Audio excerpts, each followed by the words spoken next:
So ఇది మన సందరెల్లి టెంపుల్లో ఒక పార్ట్, ఇంకొక పార్ట్ అటు సైడ్ ఉంటుంది. ఈ పార్ట్ కనుక చూస్తే మీరు చాలా అద్భుతమైన పిల్లర్స్ తోటి ఎక్స్ట్రాడినరీ, అంటే ఈ కాలంలో కట్టడం ఈజీ ఏమో, బట్ ఆ కాలంలో ఇంత పెద్ద రాళ్ళు ఎలా తెచ్చారు, ఎలా పెట్టారు.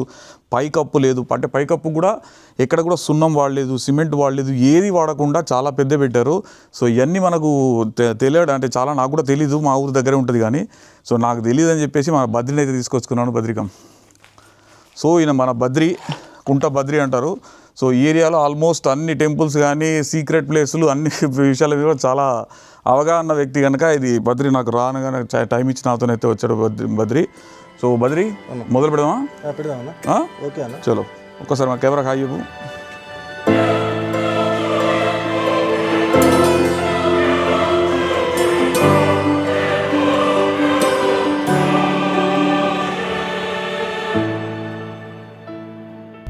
సో ఇది మనకు ఎంట్రీ అనమాట. చూస్తే మనకు అన్ని చాలా పడిపోయినాయి, చూసారా? అంటే దీనికి ఆదరణ లేక మొత్తం పడిపోయింది. బట్ పురాతన వాస్తుకళ అంతా కూడా దీనిలో చాలా అద్భుతంగా ఉంటుంది.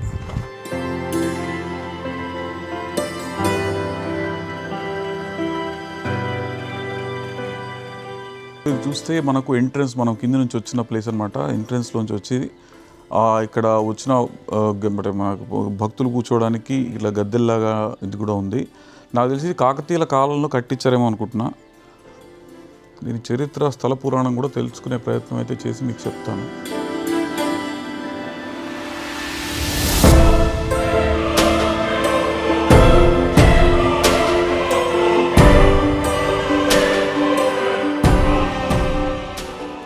సో ఇవన్నీ చిన్న గుళ్ళల్లో లోపల దేవుళ్ళు ఉండేవాళ్ళు. బట్ ఇప్పుడు మాత్రం అసాంఘిక కార్యకలాపాలు కూడా జరుగుతున్నాయి ఇందులో. చెట్ల వేర్లు లోపలికి వచ్చేసాయి చూడండి, బయట ఉన్న చెట్ల వేర్లు లోపలికి వచ్చేసాయి. సో మనం ఇప్పుడు గర్భాలయంలోకి వెళ్తున్నాం.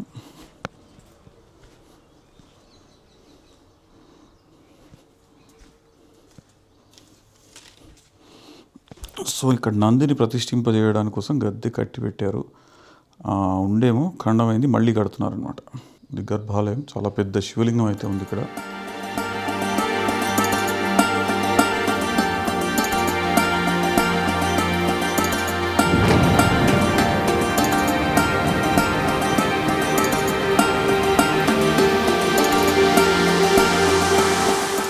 ఇక్కడ పైన చూస్తే రాళ్ళు అంటే ఏ హెల్ప్ లేకుండా, ఒక సున్నము ఏది వాడకుండా రాయి మీద రాయి పెట్టి చేసిన అద్భుతమైన శిల్పకళ ఇదంతాను. మీరు కనుక చూస్తే ఒక్కొక్క రాయిని ఒక డిఫరెంట్గా కట్ చేసేసి దాన్ని పొజిషన్ చేశారంతే. ఎక్కడ కూడా మీకు సున్నం కానీ సిమెంట్ కానీ ఏది వాడలేదు. సో అట్లాంటి అద్భుతమైన టెంపుల్, ఇలాంటి టెంపుల్స్ మన చరిత్రలో నిలిచిపోయే టెంపుల్స్ చాలా ఉన్నాయి. నిరాధారణంగా ఉంచుకొని దీపధూప నైవేద్యాలు కూడా లేకుండా దేవుళ్ళకి టెంపుల్స్ ఎన్నో చాలా ఉన్నాయి. చూడండి, శివలింగం కింద పానమట్టం అంటారు.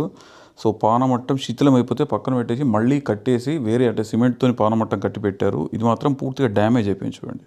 సో దీనికి పిల్లర్స్ చూడండి ఎన్ని పిల్లర్స్ ఉన్నాయో. దీని అంటే డిజైన్, కన్స్ట్రక్షన్, ఆర్కిటెక్చర్ అంతా కూడా చాలా అద్భుతమైన ఆర్కిటెక్చర్ ఉంది.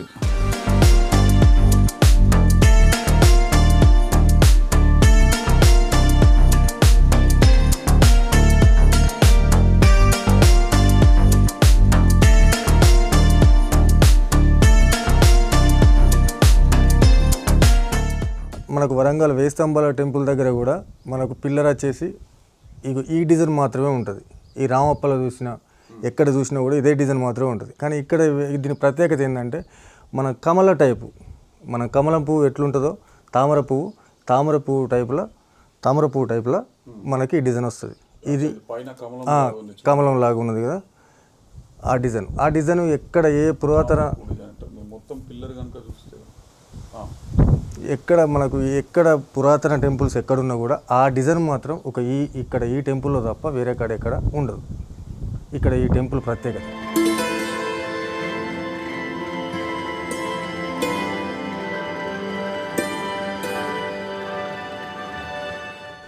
ఈ టెంపుల్ పైనుంచి మనం చూస్తే కనుక స్వస్తిక్ ఆహారం ఉంటుంది కదా, ఆ ఆకారం టైప్లో ఉంటుంది. పిల్లర్లు కనుక చూస్తే ఒక్కొక్క పిల్లర్ మీద ఒక్కొక్క డిజైన్ ఉంది. డిఫరెంట్ డిజైన్స్ ఉన్నాయి అన్నమాట. సేమ్ డిజైన్స్ లేవు అన్నీ కూడా. అంటే దీని అర్థం మనకి ఇంకా ఎగ్జాక్ట్గా తెలీదు, తెలుసుకుందాం. ఈ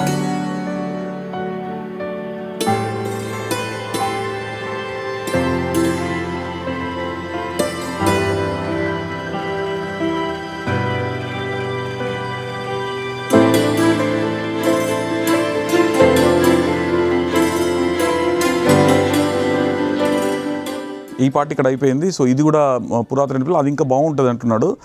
అక్కడ శివలింగం ఇవన్నీ కూడా తవ్వేశారంట. అది కూడా ఏంటో మనం ఇక్కడ నుంచి వెళ్ళి చూద్దాం. మనం ఇందాక చూసిన ఆలయం ఇక్కడ ఉంది. సో ఇది అవుటర్ లుక్ ఇదనమాట. సో దీని నుంచి ఎగ్జాక్ట్లీ అపోజిట్గా ఒక చిన్న కొండ లాంటిది అనేది ఒక చిన్న టెంపుల్ అయితే ఉంటుంది. ఇది యాక్చువల్లీ శివాలయం. ఇది కూడా కొంచెం చిన్నపాటి ట్రెక్కింగ్ అయితే ఉంది ఇక్కడ.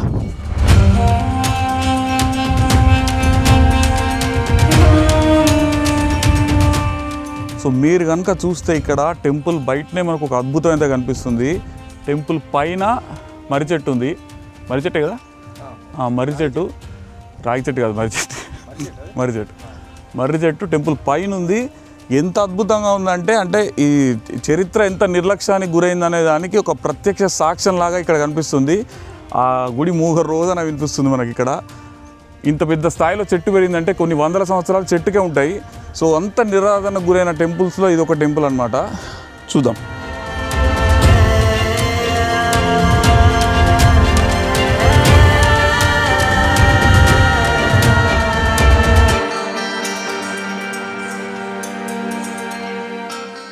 దీనిపైన మునగ చెట్టు చూడండి, మునగాకు చెట్టు. అక్కడ మర్రి చెట్టు, ఇది మునగ చెట్టు. అసలు దీని మొదలు ఎక్కడుందో కూడా తెలియట్లా. నీళ్ళు ఎక్కడ తీసుకో, ప్రకృతి ఎంత అద్భుతమైనదంటే దీని వేర్లు, దీని మొదలు ఎక్కడుందో కూడా తెలియట్లా. చూద్దాం ఎక్కడుందో మొదలు కూడా ఫైండ్ అవుట్ చేద్దాం మనం. సో దీన్ని చూడండి శిల్పాలు.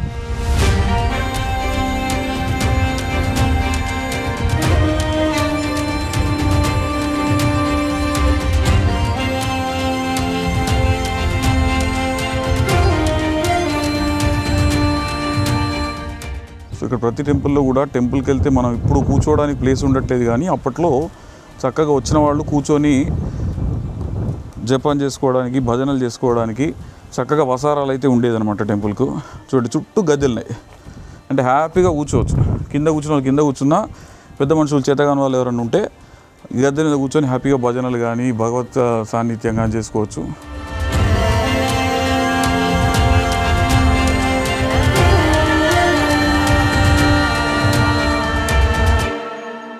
ఇది ఆ మధ్య మొత్తము తవ్వేశారు, అంటే లింగం కింద అది దొరికితే గుప్త నిధుల కోసం చాలా తవ్వారు.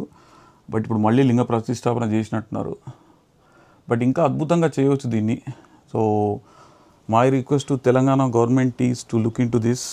మీ దాకా చేరితే దీన్ని పునరుద్ధరించడానికి చేయండి, మంచి క్రెడిట్ అయితే వస్తుంది మీకు. సో ఇక్కడి నుంచి కూడా చూడండి వ్యూ ఎలా బాగుందో. అది గర్భగుడి పైన మర్రి చెట్టు.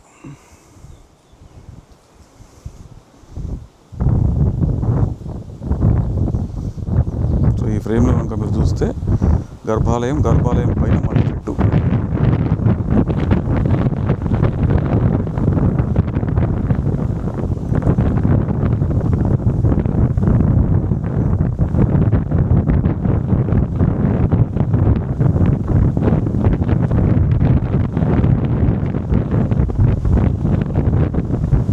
దీని పక్కనే వాగు ఉంటుంది, మానేరు అంటారు.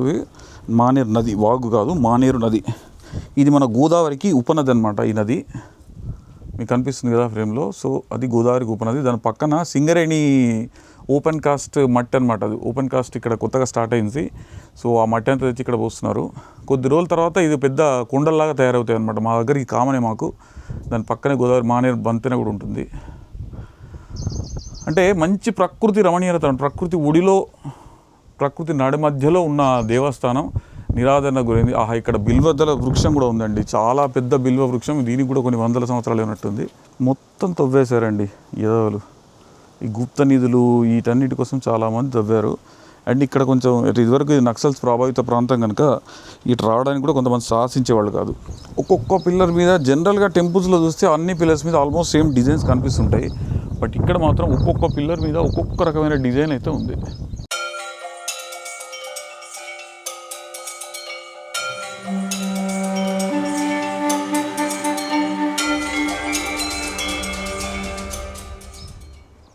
కెనాల్ ఇప్పుడు కనిపిస్తున్నది.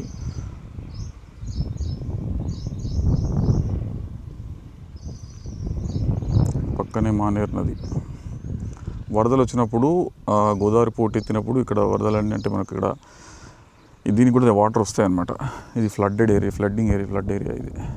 సో గాయ్స్, ఇది సందరెల్లి దేవాలయాలు, సందరెల్లి శివాలయాలు అనమాట. ఇది మంతిని టౌన్ నుంచి ఒక 10 కిలోమీటర్ దూరంలోనే ఉంటుంది. పెద్దగా దూరం కాదు. ప్రకృతి ఒడిలో, చుట్టూ ప్రకృతి మధ్యలో అత్యద్భుతమైన దేవాలయాలు బట్ శిథిలావస్థలో ఉన్నాయి. దీన్ని కొంచెం బాగా చేసి, అంటే తెలంగాణ గవర్నమెంట్కి రిక్వెస్ట్ ఏంటంటే, ఇది చాలా మంచి స్పాట్ అండ్ చాలా పురాతన దేవాలయాలు ఇవి. వీటిని కనుక కొంత మనం ఫండ్ ఇచ్చి కొంత డెవలప్ చేసి మంచి పునరుద్ధరిస్తే మంచి పిక్నిక్ స్పాట్స్ అవుతాయి. మంత్రి వాళ్ళకు కూడా, వాసులకు కూడా ఇది ఒక మంచి ఆట విడుపు కేంద్రంగా అయితే అవుతుంది. ఎందుకంటే దీనికి అడ్వాంటేజ్ ఏంటంటే చుట్టూ ప్రకృతి ఒడిలో ఉంటుంది. పక్కనే మానేరు నది కూడా ఉంటుంది, వాటర్ సోర్స్ ఉంటుంది, సింగరేణి ఉంటుంది, ఒక బ్రిడ్జ్ ఉంటుంది. ఇవన్నీ ఉంటాయి కనుక దీని ఒక దృష్టి పెట్టి స్థానిక మినిస్టర్ గారు కానీ రేవంత్ రెడ్డి గారు కానీ దీని కొంచెం దృష్టి పెట్టి దీన్ని మంచిగా చేయాలని మేము సైన్స్ స్టూడియోస్ తరఫున మేమైతే కోరుకుంటున్నాం. పెద్ద ఫండ్ కాదు, దీనికి కొంత పెడితేనే సెట్ అయిపోతుంది. ఎందుకంటే న్యాచురల్ ప్రకృతి మనం క్రియేట్ చేయాల్సిన పని లేదు, ప్రకృతి ఆల్రెడీ చేసింది.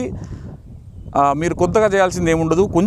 కొద్దిగా డెవలప్ చేసేసి చిన్న పార్క్లను అట్లాంటివి ఏమైనా చేస్తే మంచి పిక్నిక్ స్పాట్ అయితే అవుతుంది. ఎందుకంటే మన తెలంగాణలో అంతకుముందు అంటే రాలేదు, ఇప్పుడైనా నిరాదరణ గురైన టెంపుల్స్ మనం కనుక చేసుకుంటే మన వాళ్ళకే బాగుంటుందని నా ఉద్దేశం. సో సైన్స్ స్టూడియోస్ తరఫున నేను కూడా మంత్రి వాడిని కనుక మంత్రి ప్రజల తరఫున మీకు కోరుకునేది ఏంటంటే, తెలంగాణ గవర్నమెంట్ కొంచెం దీని దృష్టి పెట్టి కొంచెం డెవలప్మెంట్ కనుక చేసి కూలిపోయిన ఆలయాన్ని పునరుద్ధరించి లింగ ప్రతిష్ఠ మంచి చేసేసి చిన్న చేస్తే ఇది ఒక మంచి స్పాట్ అవుతుంది. మరి చిన్న ఏమంటారు స్వార్థం అనుకోండి, ఇంకేదన్నా అనుకోండి, ఒక మంచి ప్లేస్ మంత్రి ప్రజలకు అందుబాటులో ఉండాలన్న స్వార్థంతో చెప్తున్న ముచ్చటే అందరి మధ్యలో కూడా ఉంది. చాలా అనుకుంటారు, బట్ ఎవరు తీసుకొస్తారో నాకే తెలియదు. నా ప్రయత్నంగా నేను తీసుకొస్తున్నాను.